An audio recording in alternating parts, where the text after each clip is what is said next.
And I just feel like that's the next generation. Your kid is going to have even more. It's even more now. Like, you see these kids that are extremely entitled, and I blame it on social media, and I hate to say it, ruffle some feathers here too. A lot of these parents, make their kids entitled. They think that they're supposed to get whatever they want. You know what I mean? So these kids that don't put in the work, they think that they're going to be starters on the football team. They think they're going to be just stars, and athletes get these scholarships. Guess what? These guys that are getting scholarships on signing day, these are the guys that put in that work. Like, you're going to have some guys that are just genetically gifted, and you can't change that. It's just your mom and dad that they did that. But for the most part, all these kids getting these Division I scholarships, they're doing the work behind the scenes. They're doing extra work. They're not only doing workouts at the school, they're going to a private trainer like me. They're doing their extra stuff on the field. They're taking care of their nutrition. They're making sure they sleep. They make sure they're hydrated. Make sure they're taking their supplementation. You got the kids that don't do that stuff by choice and don't understand why they're not getting the results that these other kids are getting. You get what I'm saying? They're super entitled. And I have a lot of kids like that, and I've had to kind of move away from them. So there's a certain culture that I want here, and that's not it. So I pick and choose who I want to come in. You come here for a while, and that's the kind of attitude you have and the kind of outlook you have. I'm gonna let you or your parents know, hey, this is not the right place, and I'll refer you to one of these other local guys. So you're telling the next generation that has that sense of entitlement that it's only so many people that can put up with that. Oh, for sure. But the problem is they feel like you're being a dick to them when you do tell them that. So they can't take criticism whatsoever, right? So not only can they not take criticism, they feel like they're being attacked when you do try to coach them and tell them, all I'm trying to do is make you a better person at the end of the day. One day, I don't care if you're 14 or you're 22 when I'm telling you this, one day you're probably going to be a dad. You're probably going to work for a boss. You're going to have a boss. Somebody that's in control of how much money you're making and how you feed your family.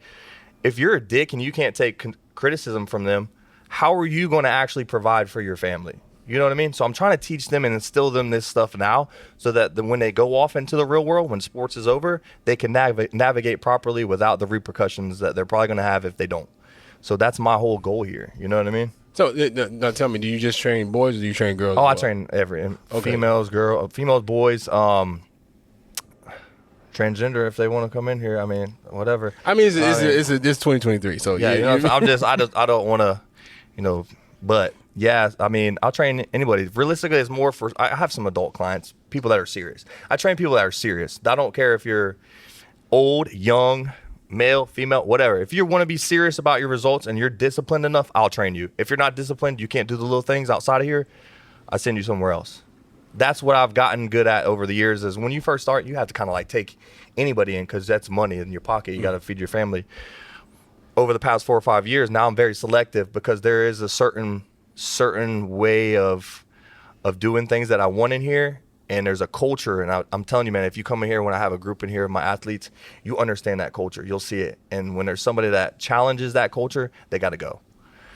So if you can't be disciplined, you can't live up to that culture, I'll choose not to train you, and I feel like that just comes with time and experience. You know what I mean?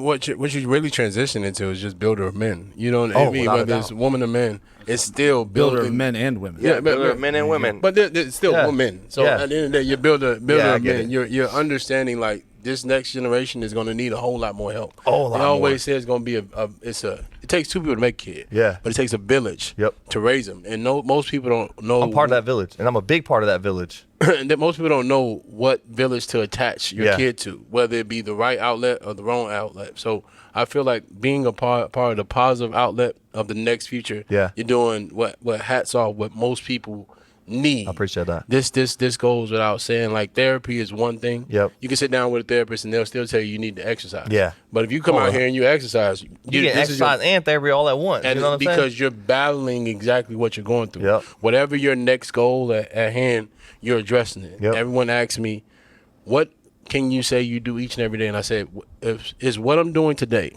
going to help me tomorrow? For sure. It could be working out. It could be working. Yep. It could be training. And whatever capacity that is, you're doing that each and every day to help these people better off to navigate throughout life. Yeah, for sure. So doing this for the next 10 years and watching it grow and expand and helping more people, do you feel like that's a life more fulfilled?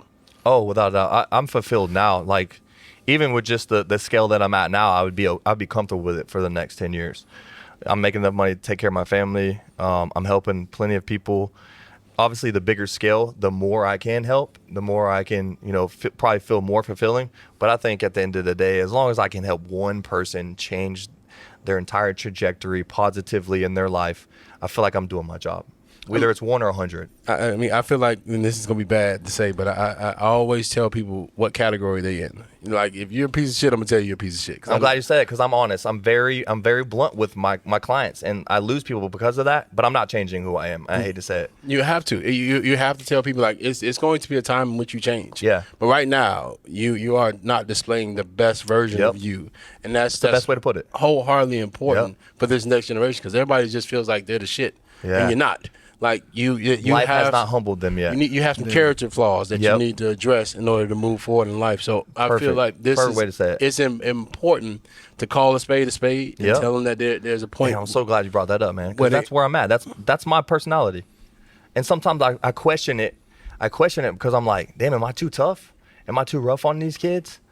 And then when you bring it up just like that, it just kind of solidifies, like, no, I'm not being tough, because the world is hard, man. The world is hard. And if you can't overcome adversity in little small challenges like this, man, when you get into the real world, you're going to crumble, and you're going to crumble hard.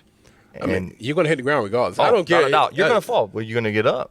That's all this does, is teach you that there's a cap. There's a limit to what you can do each and every day, but tomorrow you got to go a little bit harder. Yep. You can go a little bit further ahead because you grew from where you were yesterday. Sure. So I feel like that's important to make this the full transition, the full circle.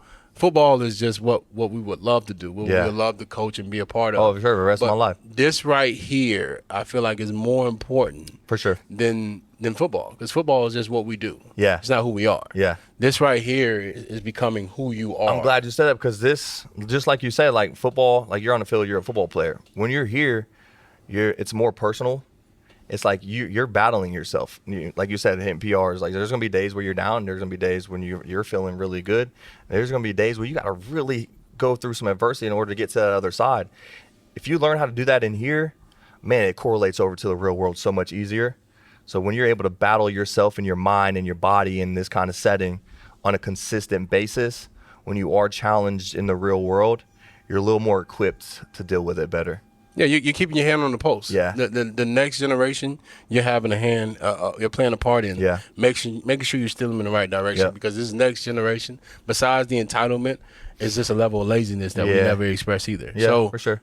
Half the country is lazy. And I don't want to say this to go on a tangent, but when you instill discipline and workout and boundaries, all those things that people are just against completely, they're lacking at it. You're furthering what people did prior to us. Yeah. I tell them, it's a cycle, man. We're just we're restarting over. We go through good. What does it say on the internet? Like, tough times create strong men. Oh shit, yeah, that's one of my favorite quotes. Mine too. Strong men create good times. Good times create weak men. Strong men create easy times. Yeah. Easy times create weak men, and weak men create tough times. Tough times, and it's just a continuous cycle, man. And it's just generation after generation. That's how I feel. Like I had such a rough upbringing, childhood, and now because of that, I'm trying to give my kids the best possible life. They're not going to have the experience 1% of what I went through, but in doing that, am I creating a mentality of entitlement? So that's the tough part. Not only I know I'm going to instill certain things in them so that they don't get that way, but it's still a question, like, damn, are they going to be entitled? Because I wasn't raised that way, so I don't know if me raising them this way is going to turn them into that avenue. You know what I mean? So it's a tough question to deal with. I mean, it is. They're entitled to a life that you provide. Yeah. So they're going to have a sense of entitlement. My dad gave me everything. He wouldn't buy me a toy. Yeah. But he'll let me get anything I want, any food, candy, whatever I ask for. And then when I turned 13, he was like, if you want something, go work and get it. So he let me know I was no longer on payroll. Yeah. After I got to a teenage age. It's time to provide for yourself. You can provide for yourself. Yeah. You're not going to drive me crazy, and you're not going to just drive up the bankroll. Yeah. So at the end of the day, if you want something, go get it. Yep. See, and that's how I'm going to be with my kids. So, but I wasn't like that. So I didn't really have entitlement because I watched all these other kids, like, and it's not like nothing against them. You want to have your parents taking care of you. But I was so envious growing up. Like, these kids had this. This kid would get a car, like, on his 16th birthday. And here I am riding my bike or jogging to school. Like, you feel envious. And over time, now that I have kids, I'm like, their parents were just doing what was necessary in order to give their child a better life. But growing up, I was just so negative towards that. I felt like I was just so jealous and thought that they were being spoiled. But realistically, that's the basic necessities that kids need to be provided. And now I look back and I'm like, damn, I want to do that for my kids. So it's just like it's a cycle, man. It's a never-ending cycle, dude.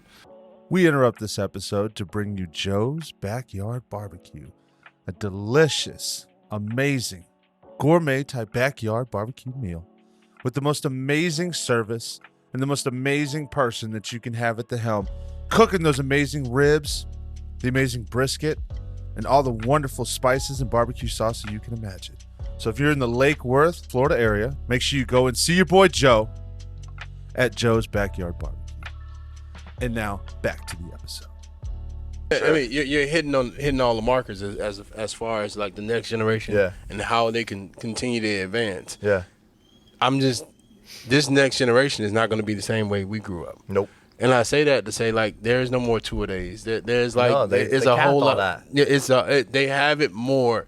So you can't say the entitlement is wrong because we're changing things to make it easier for them. I just feel like I think we've become soft as adults because of maybe the tough times that we went through. You know, I'm not even saying my generation, but the generation before us, like the 70s and 80s. You know, our parents, what they encountered and what they went through. That's 100% accurate. You're hitting the nail on the head. I think a lot of people are like, oh, I don't want that to be the way I was. Yeah. So they try to cushion it. Yep. You know what I mean? And look what it's creating now. Yeah. So I think there's limitations to it, but I think you can also relate it back to how you see athletes grow, right? Mm-hmm. So in the 80s, you did 3-a-days and you ran your shit into the ground and they were beat up. Yeah. Right? Now you see people that aren't doing 3-a-days, but you see way more athletic people. Mm-hmm. So there's like a middle gauge that you're talking about. Like there is a point of too much work, and then there's the point of not enough. Yeah. You know what I'm saying? And I think if we scale that back a little bit as our generations meet in the middle, up, yes, I think we're going to be a better generation. The next generation will be better, but that's the problem. Like there's that spectrum of toughness and then sports science. You know what I mean? So like you got to find a kid that's super tough but knows when his body has had enough. Yeah. Doing the bare, this is what I call it. It's called doing the bare minimum to get the maximum result and not doing any more than that. Because if you do more than that, just the effect is not going to be the same. Yeah, you remember what it used to be though. If you weren't the guy that wasn't willing to do 3-a-days back in the day, the mentality. You were a sissy, bro. Yeah, you were a pussy. Yeah, you were a pussy. Like. And then all of a sudden you start seeing like, okay, the guy that went to the training room afterwards and did sit in the ice bath and took care of his legs and all that stuff. It's like, wow, now his athletic ability is increasing. For sure. Whereas sometimes those dudes that are like embrace that other. I'm just tough. I like being sore. Yeah, like dog all the time. It's like blisters on my toes, dude. It's like you get run down pretty quick. Yeah, you got to have the mixture between both. You got to you got to have the mindset that you don't care if you do that stuff. Yeah. But know that you got to take care of yourself. You got to take care of your body. You know what I mean? Exactly. That's the middle. I want to say we were a part of the generation that transitioned, that changed. We were last. I had like VA. They say we were the best generation. Shout out to VA. But I think so. The difference was like VA went to the Giants, and he came back, and he was taking like NO Explode, and I was like, "What are you doing?" Like we worked out. Supplementation is where it's at, bro. So I was like, man, we just got to grind. Yeah. You know, in college, you're doing like 16 110s. Yeah. When he came back, he had to do 24. Yeah, ridiculous. And I was like, so we're going to do 20. We got to run 3 miles, then go work out, and then do 24 110s. I was like, there's no way you're supposed to be able to do this. And he was like, in college, you're only given instructions, and then you just go out there and perform. Yep. In the pros, we have supplementation to help us perform better. And I was like, what do you mean? He introduced NO Explode to me. Yep. And from there on, I was taking pre-workout and all those things that helped me get that edge. It's a supplementation to your performance. If you're not taking it, you're not giving yourself the best opportunity to perform as high as you possibly can. So why not? Exactly. That's the question. And it wasn't illegal, so I was like, it's not like steroids where you're concerned about the side effects. Yeah. But it also helps you out, give you that competitive edge, and keeps you going at top performance. Oh, without a doubt. So I say we were in the cutting edge of where before they were like, oh, it's either steroids or normal. Now it's like you can take supplements that help you increase your. Man, I think since I started when Cell Tech came out, and I was like 11. So I started taking Cell Tech, Nitro Tech, which is it's like NO, and then I started taking NO Explode. I was just a supplement guy right away. I got on supplements, bro, and I ain't saying it helped me, but it helped me. You know what I mean? That's why I was always, obviously I put in the work, but dude, I was taking protein shakes like 3 or 4 times a day. I was drinking a gallon plus water. I was taking like 10, 15 milligrams of creatine. Everybody's like, oh, you're going to cramp. I was taking pre-workouts. I was doing all that stuff before people were actually doing it. And everybody looked at me like I was stupid. But now look, everybody's doing it. You know what I mean? Exactly. You were ahead of the trend. I was just drinking pickle juice and muscle milk was important. I had a protein shake. I was doing it all. I was taking BCAAs before people even understood what BCAAs was for recovery. People were like, what are you drinking in your water bottle? I'm like, bro, it's BCAAs. Like, what is that? And you had to explain it to them. But I've been doing that since I was 11, man. And I'm telling you, it has helped. It definitely was one of those things that helped me along the way. So I think that's why you were fast white guy. So if obviously you have the idea that's you have a mixture of ideas as you get older, right? When your kids get older and stuff like that.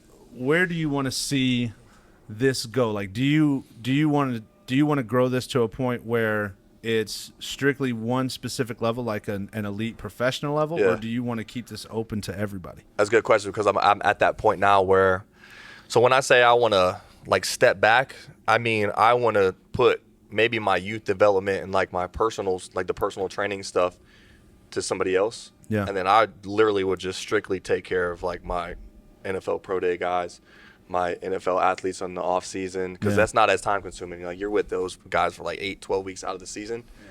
So I will strictly just dive myself into that world and then hire somebody else to take care of this stuff. Somebody that I believe in, I trust. I'll have them intern here. But yeah, I essentially want to get to that point where I'm just only my elite athletes, professional athletes, college, professional, and then everything else kind of like delegated. So still be open, but at the same time, like your personal attention. Yeah, like me, myself, my time with these guys will literally just be my elite athletes. That's fantastic. Dude, what kind of, if you're allowed to say, I don't know if they want to be mentioned on the podcast, but what level of athletes, do you have any professional athletes immediately? So I have, like right now, so I got one that's about to get drafted, and he's a really good kid. He's from this area. His name's Brendan Hill. He plays safety at Pitt. He was the fastest safety at the NFL Combine this past couple weeks. Yeah? Yeah, so he's going to probably be the first kid that I've had to, like I've had guys that were already drafted prior to working with me and like in the NFL, but this is the first kid that I've worked with since he was in college at Pitt and like come with me in his off-season, train with me, that's going to get drafted. And it couldn't happen to such a more deserving kid, such a down-to-earth, humble kid. He talks to all my young athletes in here, and he's going to be paid well for not only his skill set, but the kind of character that he has. That's awesome. Yeah. That's fantastic. So what would you say as far as like, it's kind of a unique question because I'm trying to articulate it the right way because I can come off like a dumbass sometimes. Or all the time. As long as the answer is good, right? There you go. As long as the answer is good. So obviously you've had professionals in here before. You have an up and coming professional in here before. Like, how do you market that? Is it just based off of, like how do you market to the guys that are going to the pro day? Because I've met a guy that trained people for the pro day. And trained people for the combine. Some of them, I'm pretty sure some of them ended up getting drafted, like 5th or 6th round. There's one guy that I saw that was working out at Weber Gym who got drafted in 3rd round. Like, how do you market that stuff to your future clients? So realistically, like my Instagram page, like it's social media these days. That's pretty much all you need. It used to be just word of mouth. They would talk about each other.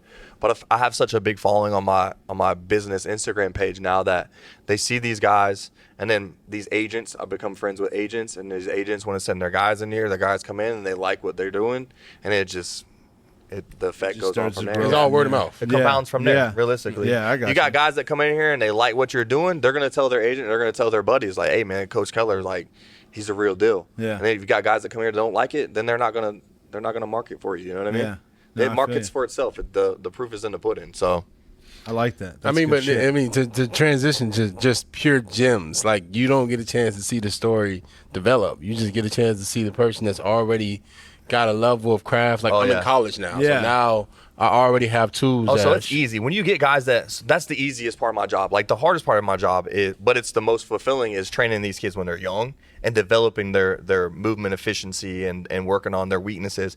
That's the most fulfilling. Yeah. When you get these, it's cool training that's the easy part of my job is training these elite athletes already elite athletes. Yeah. I'm not going to make them an elite athlete. My goal now at this point is to keep them healthy and performing at the same level or just a little higher than they performed last year. Yeah. Nothing special is going to happen. They're going to come here, they're going to work hard, and we're going to perfect their craft and work on their weaknesses.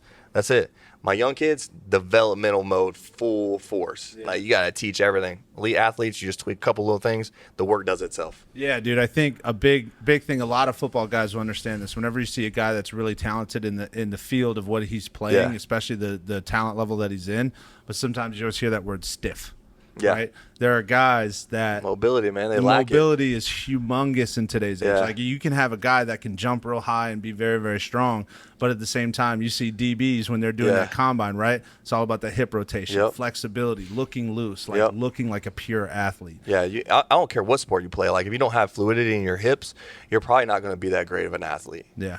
So taking care of that's the one thing that really, after I got hurt, that was the one thing I was lacking at. I just did all the heavy lifting, the power cleans, like all that stuff. Yeah. Once I got hurt, I was like, okay, let me take care of my mobility, my movement efficiencies. Let's see where my body is lacking at in those things. So I really paid attention to ankles, knees, hips, shoulders, doing my mobility work with that, prehab, rehab stuff. And once I did that, man, my body just felt so much better. Yeah. And when I neglected that, I felt like shit. So now, still to this day, I still do mobility work. Yeah. And I make sure now I learned that.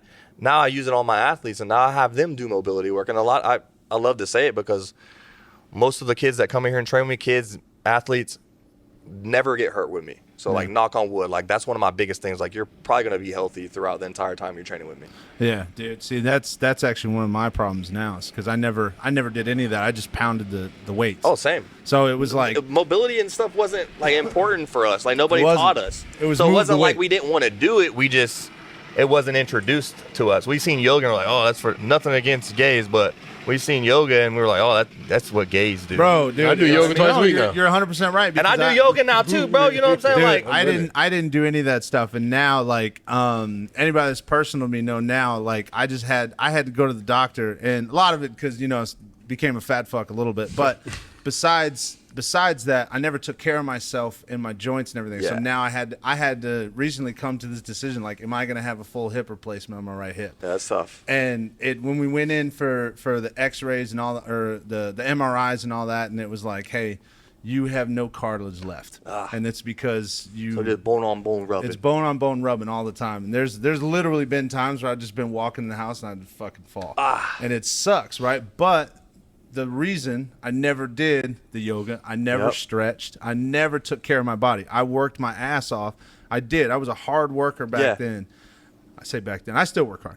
But I busted my ass physically, and I loved the weight room, but I never took care of it afterwards. So now I'm at this crossroad where it's like, all right, what am I paying the price for all those years? I'm paying the price now, lifting. right? So now it's like we've become attentive to it, and now I have to take a little bit of a lead to, all right, stop focusing on personal work and money and this and that. Like, hey, get back in the gym with Keon a little bit. And he's actually health is wealth, man. It really is, dude. Not to toot my own horn, I'm still down 50 pounds. It's all right. You got a wedding on the way. You got a wedding on the way. Yeah, there you go. But God, dude, that's so cool, man. Like, I hear the story, knowing you from then and seeing the mentality change. And I'll tell you what, when we were bullshitting about putting this podcast together, we went to that dinner and we had a chance to catch up a little bit and stuff. And obviously we were seeing everybody there. And I initially was like, man, there was two guys that I was like, man, I want to interview on the podcast when we do it.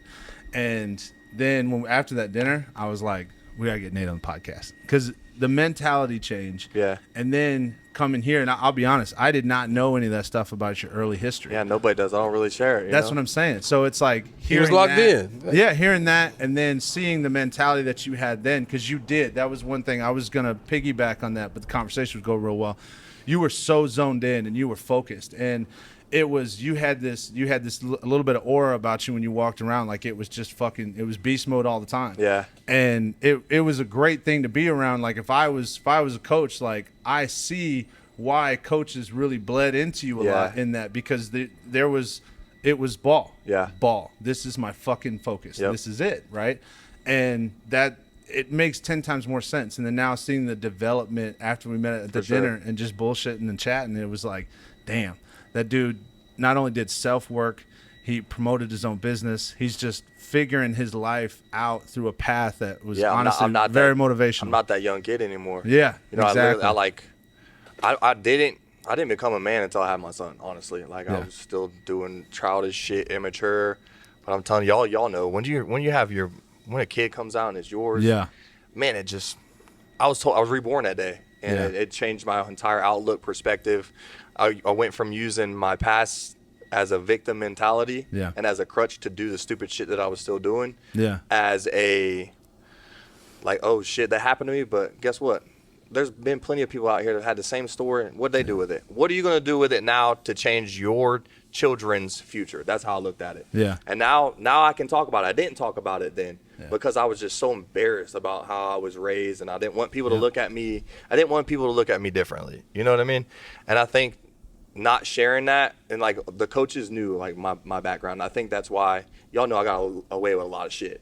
Like, you know what I'm saying? I got away with a lot of shit. And I don't think it was because of how good of an athlete I was. I think it's because they knew my story and they knew what I went through growing up.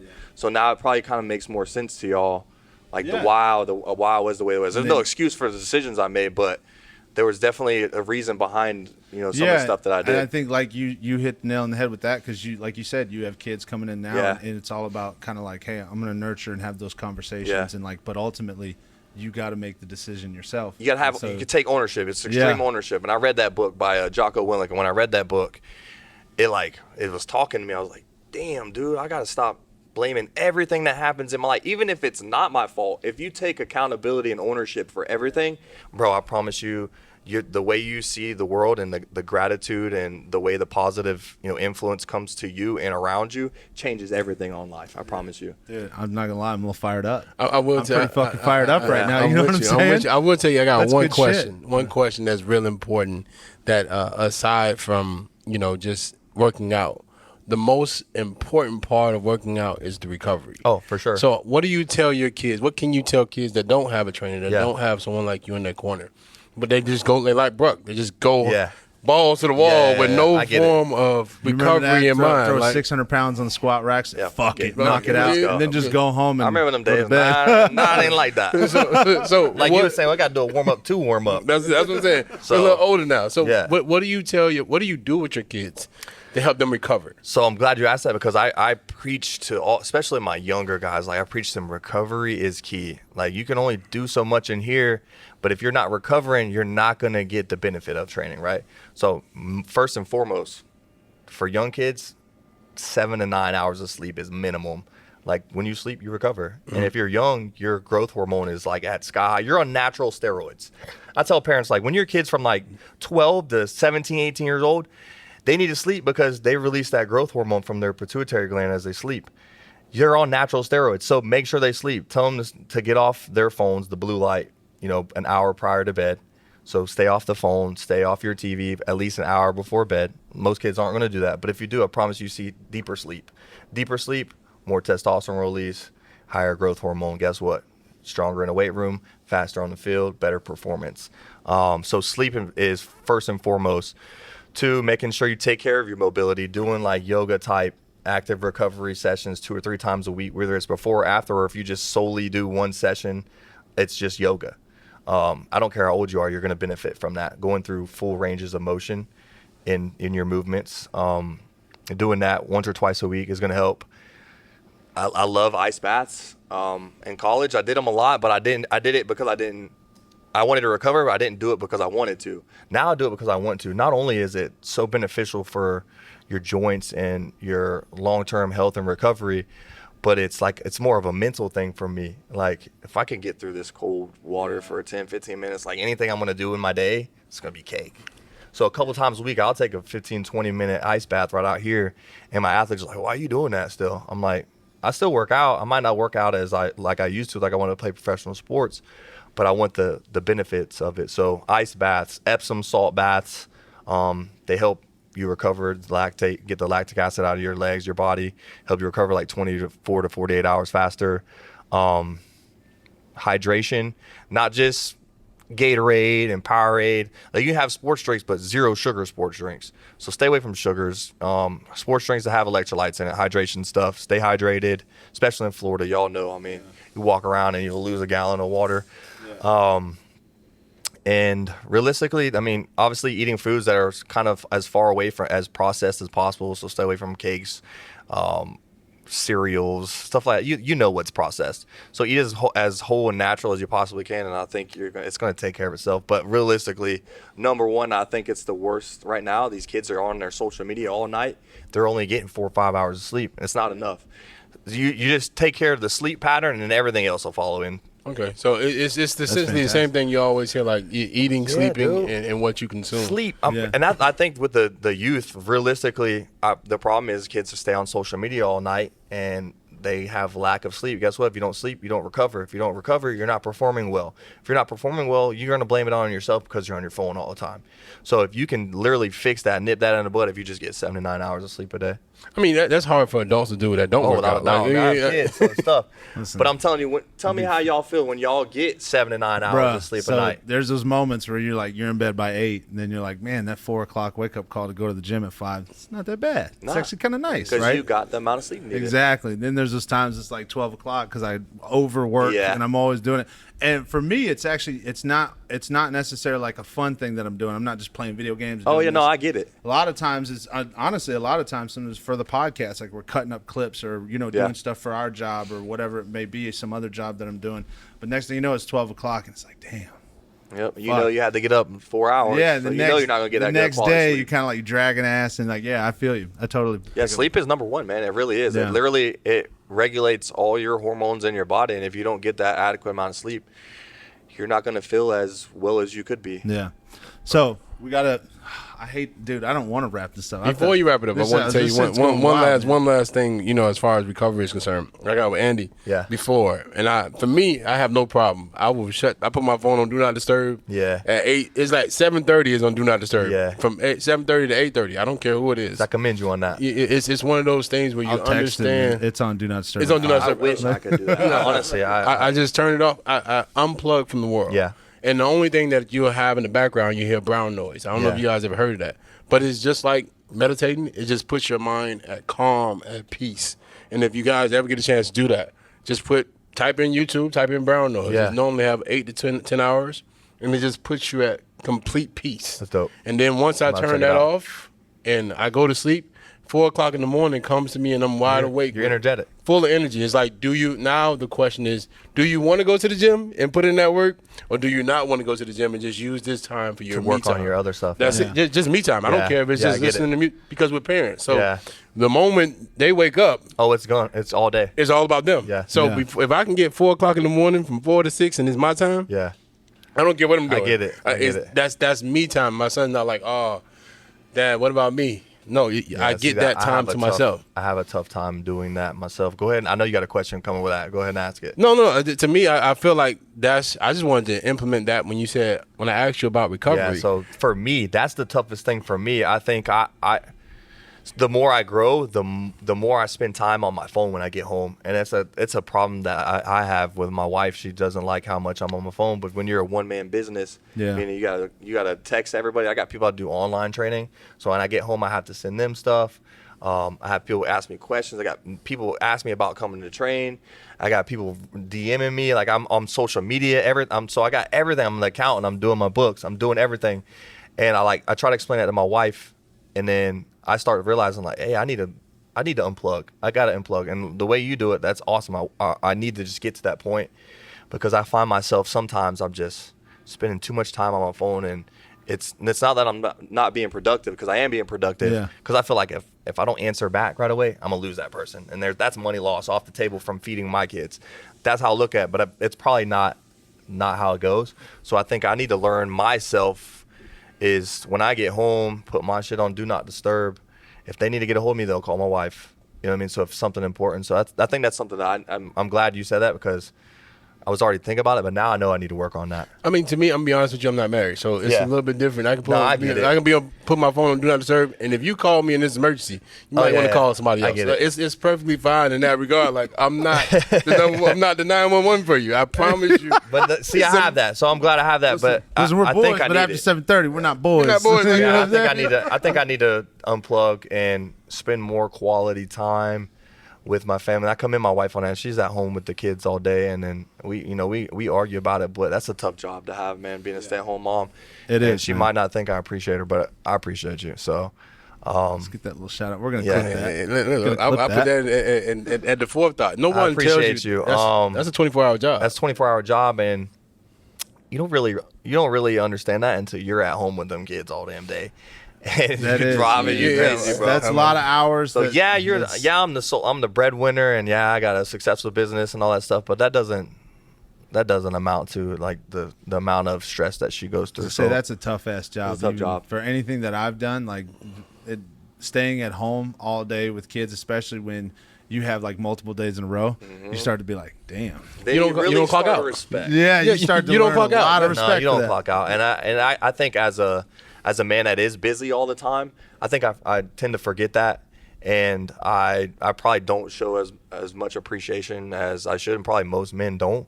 But I want to let her know I appreciate you, babe. There you go. That's that love right there. Now you can sum it all up. Let's do it. So now we have to get to my personal favorite segment. It's called Spice of the Week, brought to you by Joe's Backyard Smokehouse. Yeah. Right. And are you familiar with Spice of the Week? No, I'm not. So okay. So Spice of the Week is every single week you have bullshit that happens. Sometimes you have a great week. Sometimes you have this, right? A lot of it's mentality. Yeah. But every single week we have found that there's always kind of that one thing where it might have been a little rocky, but something happened to where you're like, fuck yeah, I can get through this bullshit. Yeah. Right? I can have a great rest of my week. That little thing that happens that kind of switches that mentality a little bit and just gives you that little boost. Yeah. You know what I'm saying? So as an example, in the past, there's a lot of different varieties of this. I tend to look at a lot smaller things, which is why mine is always bullshit. But Keon had an example, like one time he was Christmas shopping, and a man came up to him and said, hey, you're not done shopping. He had a cart full of gifts, right? And the guy slips him $100. He said, man, he's a kid. Get him more. And all of a sudden, it just like, damn. Restores faith in humanity. That's wild, right? And then there's like another one that I've had where it's like I've kind of had a little bit of a rough week, got up, can't really sleep, and then all of a sudden I see like, damn, there's that perfect midnight snack right there. And that just hit me just right. It's the little things, baby. It's just that little thing that just hit just right, and all of a sudden I woke up and I'm like, damn, I feel pretty good today. You know what I'm saying? So anything that you had in the week that really kind of like just pushed that, gave that little bit of motivation. That's kind of what it is. I'm kind of glad you asked that. And so here's why my week was kind of like turning out to be shit. Okay. So I'm very over analytical. I worry about my business and money and finances, all this stuff all the time. Right. Like I'm just super over analytical about the smallest things. Yeah. So long story short, I had a 5,000 square foot facility, like agreed upon to, about to sign the lease and everything. And then last minute, buddy reneges and goes, I want more money and I need a longer term lease. And I was like, dude, we had an agreement. I was like, what is a man's word? Like, he literally told me that I had it. I already started buying equipment for it and everything. I was excited. I announced it to everybody. And I felt like a fool. Yeah. So tried to salvage that. Didn't work. So honestly, realistically, today was probably it clicked for me. Like, because without you guys asking those questions, I don't think I would have put it in a perspective that's bigger than those things. Yeah. Like, my job is to help kids and help them see themselves differently and to progress towards their goals in life and become better human beings. And before asking those questions, I was already still worried about finding another warehouse to leave because I want something bigger when I leave here. But you guys being here, sharing this time with you guys and opening my eyes to some things that I didn't notice, it was probably the highlight of my week. So I appreciate you guys having me on. Yeah, bro, for real, I appreciate it. So that's damn. really So 2 dimes to the token. I'm glad. Spice of the week. I'm glad I should have went first. That way it didn't feel like it was going to be a decline This is from what there. it feels like every week, motherfucker. I'm every okay. week. I'm okay He's with got that. some deep shit going on. Because I'm this okay. is very. He's like, no, I'm not an emotional man. No, he's very deep. I'm very emotional. The older I get, the more emotional I get. And that's the thing. Every week he's got some great shit, and I think about this all week because I love this part. Right? You're analytical. I'm the same way. Yeah, very dog. detailed, right? And then he spits off something that's like, damn, That's some good shit right You know there. what I mean? I fucked up. Mine was simple. Like I went to Disney Springs, Forks and Spoons. I don't know if you ever been there. Nah. So they used to have a waiter that serves you while you watch a movie. Oh, that's pretty dope. It's amazing. Like you just press a button and then you order off the menu while you're sitting down watching the movie. That's dope. Now you got to go to a kiosk, you order it, and then you go to your seat, and the waiter brings you the food. So we go to this downtown Disney, and my son's like putting the seat warmers on for the movie that we're getting ready to watch. I'm getting ready to watch Creed. So I told you guys he wanted to be a wrestler. Yeah. So we go into this movie, and I'm like, I'm hoping it changes his mentality about what he wants to do. We get in this movie, and he's like, Dad, the guy with the white pants is going to win, Michael B. Jordan. I was like, son, the other guy's going to win. Both of these guys, I don't want to, ruin the movie for anybody, but both of these guys are right for how they feel. Yeah. They're just going about it completely different. Yeah. And at the end of the movie, he's walking down the steps, and he's going over There it jab is. combinations and so on. So that's what I'm talking about. That's my boy. So for me, we got in the car, and we drove all the way home, and he's like, Dad, I want to be a fighter now. And I was like, You're like, yes. that's what I'm That's a talking win. about. Yeah, Win, that's win a win right right there. there. You want to fight for real. And Yeah, not to say win, wrestling isn't real But fighting. you want to like really do the sport. But I want you, if you're going to give it your all, understand the consequences behind that. Yeah. That guy's trying to knock you out just like you're trying to knock him out. Yep. Be the one that's the dog. That's all I really want out of my kids is for them to have that dog mentality. There's a lot of people that don't have that. And They got to that see Chihuahua mentality. That Chihuahua, like, Little bark. you know what I mean? But he was out there like, I'm ready to fight that. I'm ready to start sparring and so on and so forth. And I was like, okay, that's cool. awesome, man. That's a good fantastic. feeling. I'm ready for you to get knocked out too, son. Now we're going to go home and Absolutely watch love all that the shit. Rocky movies, and I'm going to put it back into you even more. just continue to pour Yeah. into him. So now I found something that he's passionate about. That's cool. From just exploring down the avenue That's of dope. watching boxing. He was like, Dad, those guys are bigger than you. I was like, hey, let's not go hold too up. far now. There's Let's weight not- classes, Don't go too fast. Camera makes it look There's big. weight you know what I'm classes. They're saying? like 130, son. Don't get it twisted. Dad's every last little bit. That's is cool, man. That's 215. probably pretty a good feeling to, especially when you're like having the question, like, I don't know, that wrestling thing ain't for me. I don't you know. what I'm saying? I want you to be. He was like, And then that Dad. happens, and you're like, yes, all right, finally. He's like, X-Pac. I wanted to just do everything that they. I said, it's awesome, son. Like, we shouldn't watch wrestling. But nevertheless, it's okay. Now we're going to transition over to an actual sport. to boxing. So now that he's happy about boxing, I say, now I have something to carry on to next week. Yeah, that's that dope. we're going to train now. We're going to hit those 3 miles because this is what it requires Yeah. for you to get into a ring. That person, you can't get tired. Yeah, they're training too. Yeah, the person that's tired loses. Yeah. They drop their hands, they lose their form and their technique, and they get knocked out. Yeah. That's not an option for us. Down goes Frazier. Yeah. It's an old saying. We don't need a new one. That's an old so, saying. so we're not doing that That's funny. going forward. So I'm happy about that. I like that. That's cool, man. That gave me As a dad, that's probably pretty. my barbecue. Yeah. That's Yeah. dope. Fantastic. So I now appreciate y'all having me, man. I should have For went second. Yeah, 'cause dude. Nate's song was We good, too. thank He you like, for letting us come up. So now I'm gonna disappoint everybody. This is when it goes I've had down. This, and I'm not changing last minute, man. I stay fucking committed. All This is right. when it goes down. This is when we zoom out. This is and, when we zoom out. It starts fading out. And then, right to commercial. So yeah. So my spice of the week, something that made me feel real good, happened on Wednesday. So everybody knows you have a group chat. Everybody has tons of group chats with all your boys, right? Sometimes you got it with your family. Sometimes you got it with your mom and dad, whatever it may be. I'm in like 500 different group chats, it feels like, right? Sheesh. And I have a group chat with just us, right? Just me, Keon, and my brother Chris, our token, Yeah. right? And we, so we go back and forth all the time. Everybody knows I'm a huge Carolina Panthers fan. It's Oh, for fucking sure. I still embarrassing. remember that. It's fucking embarrassing right now for us, but it is what it is. We just decided, I don't know, you can have all of our clothes and everything. We'll walk around naked so that we can get one draft pick that Hey, might it's be a coming, bust. bro. It's coming. I It's hope. coming. You It's never coming. know. Patience is a When you virtue. gave away 4 draft picks and DJ Moore, it's like, God, Y'all damn. about to get somebody good. Desperate. So anyway, we're in this group chat and bullshitting back and forth. Ever since that trade, it's been just horrific, right? I've been getting shit on in multiple I can group chats. imagine. I'm like, damn, So there was one point though where Chris sent a GIF right? And you ever notice that gif that you just hit and it just like hits that stomach laugh? Oh, right away. And you're just like, ugh, you know what I'm saying? Right like away. you just start dying Damn laughing. near piss yourself. 20 minutes later, you're still fucking laughing about it and you like can't get away from it. Like I get up and I'm showing. Keep opening it. I'm like, yeah, and it's inappropriate, but I'm like showing my daughter, like, look at what he did. Right? You know what I'm saying? I'm like going to Ash, like, look, I know you're sleeping, but wake the fuck up. You know what I mean? So there was that moment that happened on Wednesday. We were talking about football and they were giving me shit for hours on end. And Chris, he's got the funniest shit because like we talked about, his experience in life, his mind is all off and shit. So he's funny as fuck, right? He's a kid. He's just a kid. He's a grown kid, right? So he sent this gift, and it was Wednesday night, like 7 o'clock. I was laughing about this bitch until I went to bed at like 10, right? And I woke up the next day still chuckling about that shit. And the rest of this week, all the way until this morning, I'm like, man, you got in the car, and I immediately started pulling up the comedy skit. I was like, fuck, man.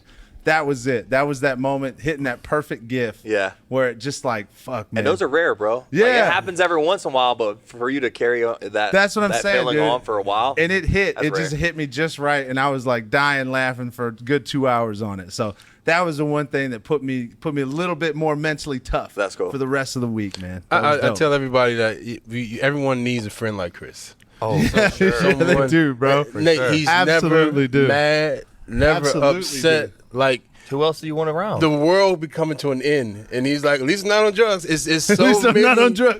That is a positive outlook. It on is, life. man. He Honestly, has- if anybody gets a chance, and a lot of times anybody that's truly watched, and we actually have quite a few people that reach out to me personally and just say they really watch habitually every week. So it's like, it's great to see how this is growing. But I really wish we could have Chris on more. And a lot of people don't know, like, he is constantly doing something because he is a single parent of two. But he's That also in itself is tough. Yes, and he works a job where he's doing outside labor for sometimes 12 to 16 hours a day. Yeah. And on the weekends, that's a lot of times when we get to shoot the pods, right? Gotcha. And he goes and he is he's a mentor in the Salvation Army for addicts. And he That's spends awesome, man. yeah, dude, he spends a lot of his time on the weekends like prioritizing that and really trying to help people, and that's really the biggest thing of why That's what it's about, man. Yeah, Sharing dude. your story and helping others, trying Yes. to overcome that same obstacle. exactly. And that's a lot of reason why we hate the fact that we don't have them a lot. But you understand it. But that's why no matter how far we go, even if Yeah. we go 10 pods without him, like we're gonna ask him every week, like, hey, come on, he's still gonna be part of Two Dimes and a Token for no matter sure. what, because his stories that he comes with that, like what you've shared your story Yeah. today, people are gonna be motivated by what they heard. For People sure. are gonna love that. People are Yeah. gonna be like, fuck, I can be like Nate Keller. Yeah. People are gonna say that. And with him, when he shares those stories, it's the same thing. He was an addict for 15 fucking years, dude. He stole from everybody. He fucked up every relationship he had in his life. And now he's one of the best parents I've ever met, right? He works harder, and I love the value of hard work. Yeah. He's one of the hardest working individuals I've ever met, right? And he thinks so sensibly. It's like, why? I'm not on drugs. Yeah. No matter Yeah, what man. happens. It's If like we could all think Yes. that simply and, Yes. and take that same mindset into our everyday life, I think we wouldn't have as much stress on our shoulders. oh my God, yes. You know what I mean? Nate, I want to tell you, like, what I mean by he's appreciative, and it's like that childlike appreciative. Yeah. Like, he got a gold chain, a And gold. when you see a kid like that, you can't help but smile. Yeah. So it brings a smile, and it gives you that gratitude personality while you're around something like that. Yeah. Damn, he went through that, and he's happy. I got just simple shit going on in my Yeah. life. Why can't I be happy? I mean, Yeah. but I mean it's by a choice. Happiness is a choice, man. it really is a choice. But he gets happy over, like, I got myself a gold chain. It's like we got you mean like out of everything that's going on in life, a hurricane just hit, and he's like, but now I got the gold bracelet and the gold chain in my. I If always we could all wanted be it. like that, Yeah, man, I promise it'd be a better the, world. The best one that he ever said, and that one's a little bit more intuitive. People would understand why you'd appreciate it, but he was so excited at the fact. He's like, "Hey man, I could buy everybody in my house shoes.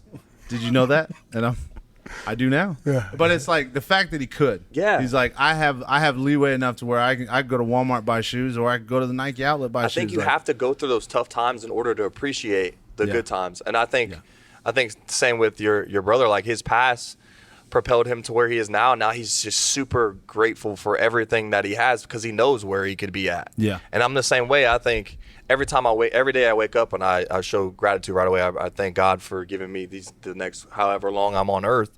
I woke up, show gratitude, and I'm thankful that I get to do what I love to do daily and maybe impact somebody's life in order to help them, overcome what they're going through. They might have the same story as me. That's why I don't mind sharing my story now. I used to be so scared to do it. Yeah. But like your brother, you see how he's out here mentoring and sharing. I think God gave us those paths, those lives, and those obstacles so that when we do come across somebody that needs it, we're able to share it, and we're very personally connected with that story. Yeah. And people can understand, they can feel that vibe, that genuine feeling that they get when they talk to you. And if you have that with somebody, that kind of connection, you can help alter the way that they make decisions positively in their life. Absolutely, dude. So like I said, I commend your brother on that, man. I haven't even met you, but I appreciate you doing that. Coming from a family of addicts myself, I know how tough it is to overcome those things, because I still have, people in my family still struggling with it to this day.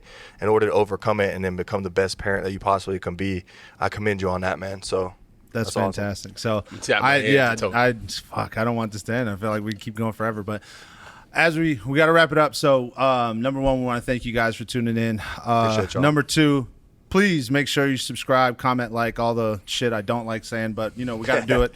Every time you guys subscribe and leave a comment, and we've had such a come up recently, it's been incredible. So we want to thank you guys. But my biggest emphasis today is I want you guys to find Nate Keller on social media, give him a follow, check out what he's doing.